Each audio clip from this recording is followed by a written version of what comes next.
এখন সৰু গাঁৱত ৰবি নামৰ এজন দুখীয়া ল'ৰা বাস কৰিছিল। তাৰ পিতাই এজন মজদুৰ আছিল আৰু মাক ঘৰতে কাম কৰিছিল। দাৰিদ্ৰতা থাকিলেও ৰবি খুব সৎ আৰু পৰিশ্ৰমী আছিল। এদিন স্কুলৰ পৰা ঘৰলৈ উভতি আহোঁতে ৰবি পথৰ কাষত এটা বেগ দেখিলে। সি বেগটো তুলি চাই দেখিলে যে তাৰ ভিতৰত বহু টকা আছিল। ৰবিৰ মনত অলপ দ্বিধা আহিল। সি ভাবিলে, এই টকাৰে মই মোৰ পৰিয়ালক সহায় কৰিব পাৰোঁ।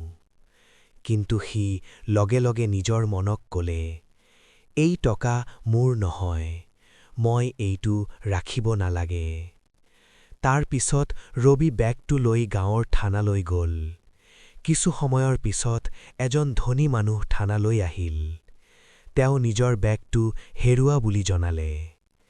পুলিচে বেগটো ঘূৰাই দিলে।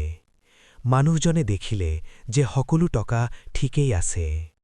তেওঁ আচৰিত হৈ ৰবিক সুধিলে, তুমি এইটো ৰাখিলানে কিয়?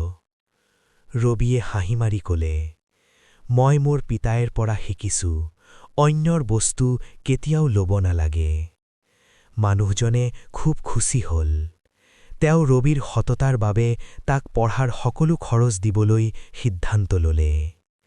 কিছু বছৰ পিছত ৰবি এজন ডাঙৰ আৰু সফল মানুহ হৈ উঠিল। কিন্তু সি কেতিয়াও নিজৰ সততা পাহৰিলে নহয়। শিক্ষা: সততা সদায় মানুহক সঠিক পথলৈ লৈ যায়। যদি এই গল্পটো আপোনালোকৰ ভাল লাগিছে, তেন্তে আমাৰ চেনেলটো ছাবস্ক্ৰাইব কৰি লওক।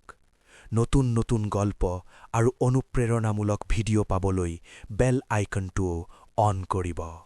ধন্যবাদ।